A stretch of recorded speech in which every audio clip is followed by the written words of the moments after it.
USA on Saturday. What were you lacking on that game? We had a tough first game against Slovakia, and I think we spent a lot of emotions and strength in the first game. And against those top-tier teams, if you're not 100% there mentally, you will come out short, and I think that's what happened to us against US. Sweden has a really strong team on paper, and they have had a perfect start of the tournament. So how will you rock their confidence? I think we have to focus on us. We saw against US that we didn't play our game, and we want to get back to that. So we analyzed that and gained trust in each other throughout the game and playing well. And then I think the momentum can change. This is your 12th World Championship game, so you are very experienced. So there are a lot of younger guys in the team. So what can you learn from them going into this tournament? It's a different generation coming up. I think sometimes they are very relaxed. Maybe I can take a little bit of that. Ruotsi, Forsberg. Ja puhutaan hetki Ruotsin nuorten kehityksestä ja hänen kotikaupungistaan. Peter, welcome again to our studio. Oh, thanks. Yeah. Great to have you here. So let's talk a bit about your hometown, Övik, or how do you pronounce it? Yeah, or the full name is Örnsköldsvik, but yeah, its shorter version is Övik, yeah. Yeah, how can it be that in a town of 30,000 people or so, there is so many great hockey players coming? Yeah, it's I don't really know it either. I think it's availability to ice rink, to ice surface. I think when I grew up, you know, I got to practice a lot because there was a couple of rinks. I think we were 60,000 people, not even, and then we were 6 or 7 rinks, and then we have the outdoor rinks, and so you do get the chance to be on the ice most of the time. And then I was in school, and we played on the street when I got home from school. So I think it's maybe being close to you have the opportunity to practice whenever you can. So we were always on the ice. And then also when you have a Modo, which is the team there, and we played in the highest division. So we also, all the young lads there got to go and watch the best players in Sweden. And so you got to learn from them too. So, and then, you know, with the coaches, they knew hockey. So I think it was a little coincidence that there was so many players, but you do get the opportunity to become a hockey player when you live there.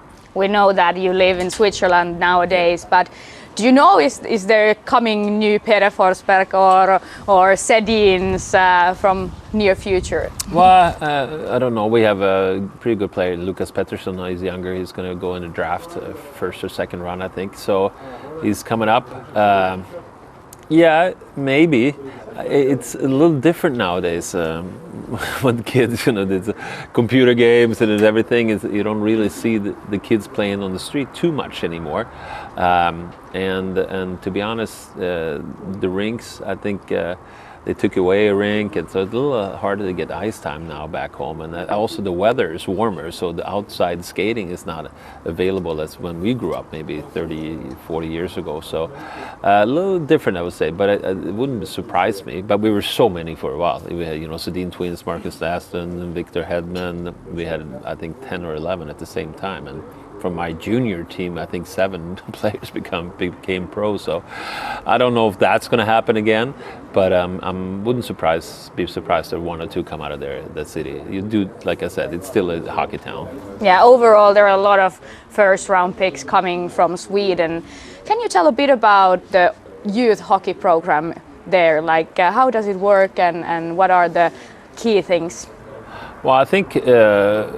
You know, look at my hometown, but it's more in the south now too. You know, they do get opportunity. I know Rögle, Ängelholm, they have 2 or 3 rinks, and they got a couple going throughout the summer, and so I think Sweden has a good youth program. I think you do get, you know, a lot of ice time. You get a lot of education. The coaches get educated how to teach the young players how to play. So I think Sweden's future looks bright. I think we do have if you grew up there, both female and men, to play hockey, I think you have a good chance. You do get the opportunity. Hockey gymnasium is really high up there, I would say. So it wouldn't surprise me if Sweden is going to be up there the next decades to the top of the world. Thank you, Peter, for visiting our studio. Jatketaan tässä vaiheessa Ruotsin käsittelyä tarkemmin myös siellä meidän studion puolella Bambin ja Villen toimesta. That we know we're supposed to do. You have had a really strong start of the tournament, 2 wins, full points. Is there still something your team is lacking? Yeah, for sure. I don't think we played a great game yesterday. I think we played a good game. We got out of there with a win. I think play-wise, I think we got a lot more and try to build off of that tonight. What about yourself? Have you been happy how you have been started this tournament?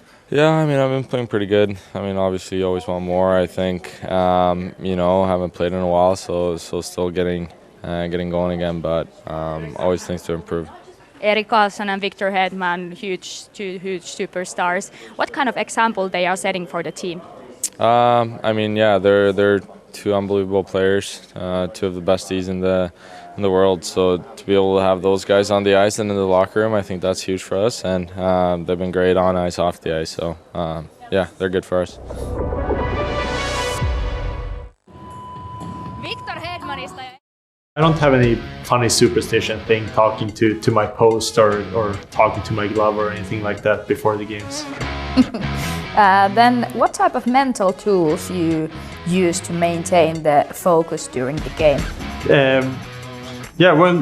When we're in the offensive zone, I try and stay active by looking at their goalie and see how he plays the situations and see what I would do in that situation instead, and that kind of makes you active in the game and stay focused. Then with your goalie coach, do you use advanced statistics or just an eye test and videos?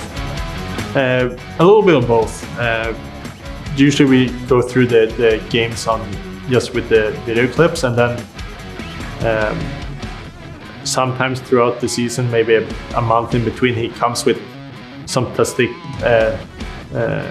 papers that shows like you're expected to save this many goals, you're this place in the league on these types of shots and that stuff. So sometimes it comes with more details, just to see usually how we as a goalie pair are, if me and Fleury are above the average, or if it's the goalie's fault that we're losing games, I guess.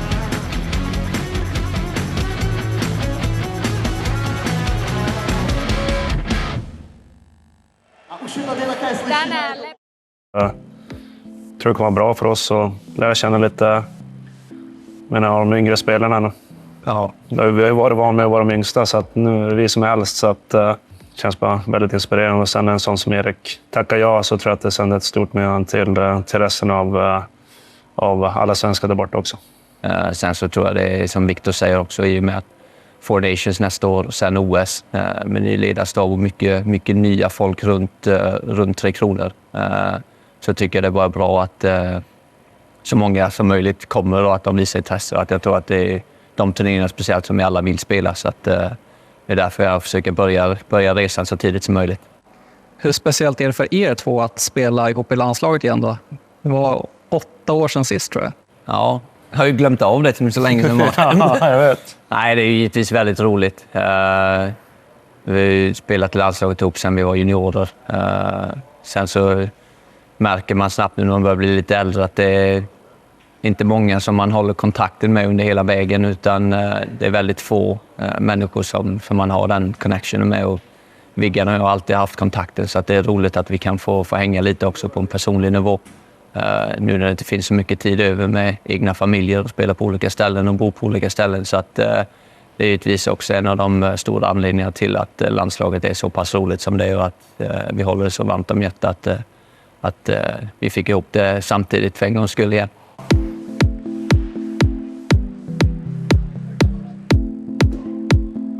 Ni passar ihop utanför isen, gör ni det även på isen? Ja, det tror jag. Han kör folk och pucken. Sen så är det ju bara hoppas att det funkar för alla också, att det är det som blir bäst. Så att det är bara roligt. Vem man än spelar med så är det tidigare att hitta kemi, så så blir det bättre. Det är många utomstående som pratar om guld och pekar ut er som favoriter här i VM. Vad tänker ni om det?